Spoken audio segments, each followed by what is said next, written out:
रामपुर गांव में दो भाई हरिराम और भोलाराम रहते थे। हरिराम बहुत ही गरीब था और भोलाराम अमीर था। भोलाराम बहुत बड़ा व्यापारी था। उसके घर में किसी चीज की कमी नहीं थी, इसी बात का उसे घमंड था। वहीं हरिराम बहुत गरीब था।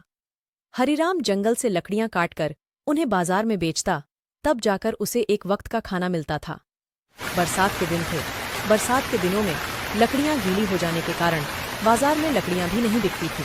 आज तो घर में कुछ खाने के लिए भी नहीं है और बच्चे भी भूखे हैं।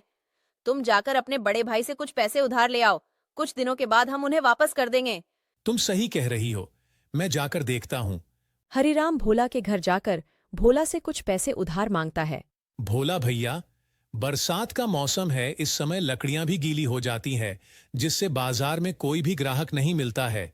आप मुझे कुछ पैसे उधार दे दो, मैं कुछ दिनों में आपके पैसे वापस कर दूंगा। अरे जाओ यहाँ से, हमारे पास नहीं है किसी को उधार देने के लिए। पता नहीं कहाँ से चले आते हैं मांगने। हरिराम उदास होकर घर आ जाता है। क्या हुआ जी, पैसे मिले या नहीं? बच्चे भूखे हैं। नहीं, भाभी ने पैसे देने से मना कर दिया। बरसात भी बंद हो गई है, मैं जंगल जाकर कुछ लकड़ियां ले आता हूं, जिन्हें बेचकर घर का कुछ राशन आ जाएगा। इतना कहकर हरिराम जंगल की ओर निकल जाता है। रात भी काफी हो गई थी, जिससे हरिराम को जंगल से लकड़ियां भी नहीं मिली। लगता है आज तो भूखा ही सोना पड़ेगा। हरिराम वापस घर की तरफ चल देता है। रास्ते में जाते समय उसे एक टूटी हुई कुर्सी दिखाई देती है। हरिराम उस कुर्सी को अपने साथ घर ले आता है। आ गए आप? कुछ लकड़ियां मिली कि नहीं? नहीं, आज तो जंगल में भी लकड़ियां नहीं मिली, रास्ते में ये टूटी हुई कुर्सी मिली है। अरे इस कुर्सी का क्या करेंगे हम? बच्चे भूखे हैं। हरिराम थक गया था।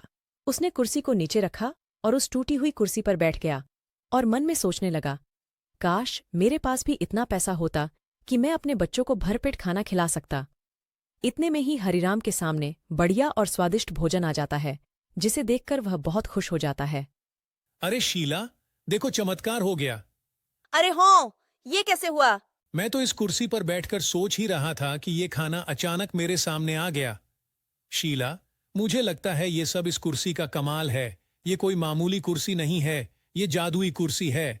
तभी उस कुर्सी से आवाज आती है, हाँ हरिराम, तुम सही कह रहे हो। मैं कोई मामूली कुर्सी नहीं हूँ, मैं जादुई कुर्सी हूँ। तुम जब भी मेरे ऊपर बैठकर कुछ भी मांगोगे, तुम्हारी इच्छा पूरी होगी।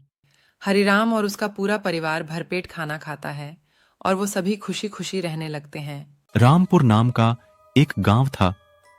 उस गांव में एक बहुत पुराना पीपल का पेड़ था। उस पेड़ पर एक भूत रहता था, जो उस रास्ते से गुजरने वाले लोगों को मारकर उनका खून पी जाता था, जिससे गांव के लोग धीरे धीरे कम होते जा रहे थे। बहुत जोर से भूख लगी है, कई दिन हो गए हैं, कोई शिकार हाथ नहीं लगा है। अगर मुझे आज किसी मनुष्य का खून नहीं मिला तो मेरी शक्ति कमजोर हो जाएगी। तभी वहां से एक गांव वाला गुजरता है। अब मैं बहुत थक गया हूँ, मुझे थोड़ा आराम कर लेना चाहिए। फिर वह गांव वाला आराम करने के लिए पेड़ के नीचे बैठ जाता है। तभी वह पेड़ उस गांव वाले को पकड़ लेता है और धीरे धीरे उसका पूरा खून पी जाता है।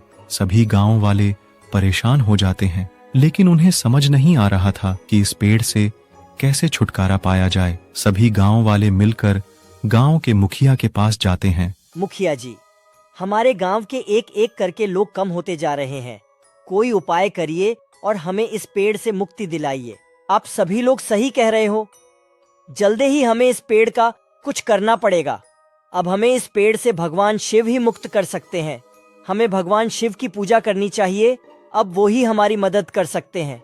सभी गांव वाले मिलकर भगवान शिव के मंदिर जाते हैं और भगवान से उस पेड़ से छुटकारा पाने के लिए प्रार्थना करते हैं।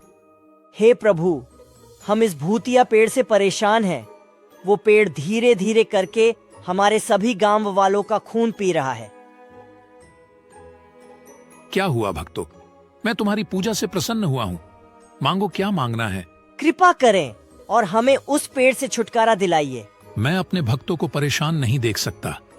अब उस पेड़ का अंत निकट आ गया है।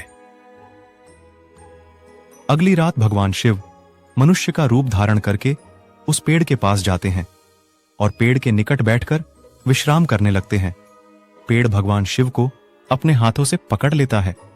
जैसे ही भगवान शिव का खून पीने के लिए मुंह खोलता है, दुष्ट, तेरा अंत आ गया है। सभी गांव वाले तुझसे परेशान हैं। फिर भगवान शिव अपने त्रिशूल से पेड़ पर वार करते हैं। पेड़ जलने लगता है और उस दिन से सभी गांव वाले उस पेड़ के आतंक से मुक्त हो जाते हैं।